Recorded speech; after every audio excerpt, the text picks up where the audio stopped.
Do you think that race plays a part in wealth distribution, or either a mindset that you can't or Today? cannot? Yeah. No. You don't? No, I don't. I don't. Hey, you and I, we're proof. Why would race have anything to do with it? Put your mind to what you want to do and go for that. It's kind of like religion to me. It's a good excuse for not getting there. Where are we in the United States of America in race relations and what you see from day to day in your life?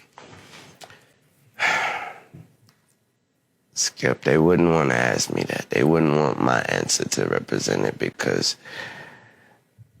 God knows I have been nothing but blessed. My whole path, these 33 years have been nothing but a blessing. I have never, never is a strong word, I've never dealt with racism, and I'm glad I didn't have to. There is a class of colored people who make a business of keeping the troubles, the wrongs, and the hardships of the Negro race before the public. Some of these people do not want the Negro to lose his grievances because they do not want to lose their jobs.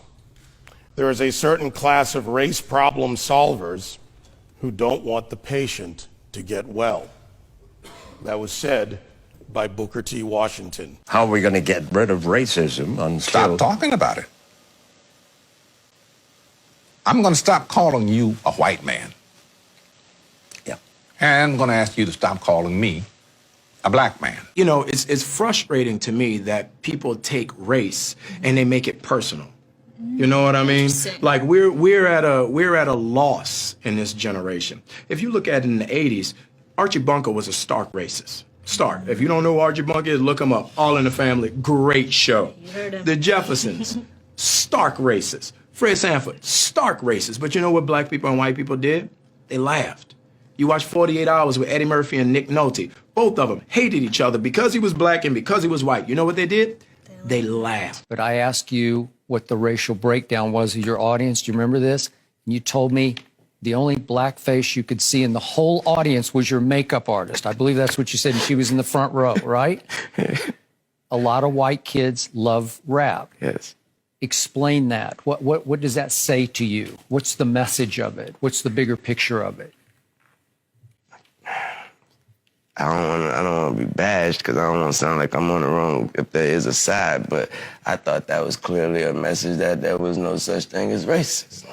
That's what I thought that was. You know, I said, and it's probably get me in trouble, but I said to some of my colleagues recently, so I know that it's an issue, but it seems like every single day on television I'm talking about race, and it's because of the news cycle, it's in the news, but sometimes I get so tired of talking about it, I want to just go, this is over, can we move on? And if you talk about it, it exists. Right. Yeah. It's not like it exists and we refuse to talk about it, but making it a bigger issue than it needs to be is the problem we have. And right now, we are in a society where we can't have a conversation because no one's willing to listen. People are just shouting. People are just Whatever they shouting. think. People are walking down the street, hashtagging everything, but no one's listening. Using wrong examples to present an argument leads us nowhere forward. I understand the emotion, and I respect my opposition, but when you go into the areas of making false charges and living in the past, you do not address the issues of the present. And, you know, incarceration rates in America has been a problem, especially as opposed to minorities. And Roman delves into the issues around the legal system. Do you think we've made any headway in the legal system? I think it's more important to make headway in our own house. By the time the system comes into play, the damage is done. They're not locking up 7-year-olds. In the 1960s, 80+% of blacks were two-parent homes.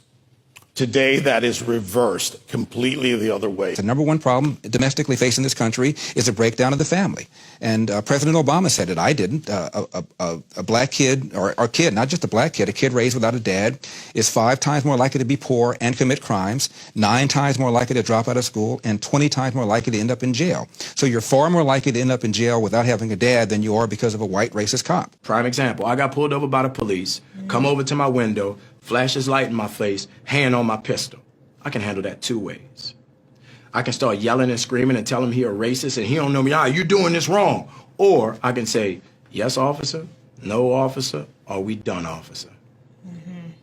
And both of them are going to have drastically different outcomes. Half the homicides in this country are committed by and against black people. Last year, there were 14,000 homicides, not talking about suicides, I'm talking about homicides.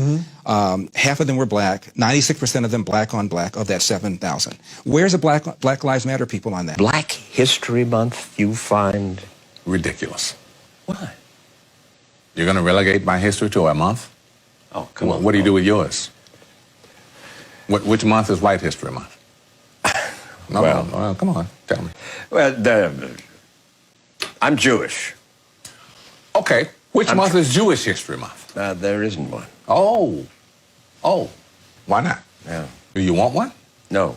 I don't either. I don't want a Black History Month. Black history is American history.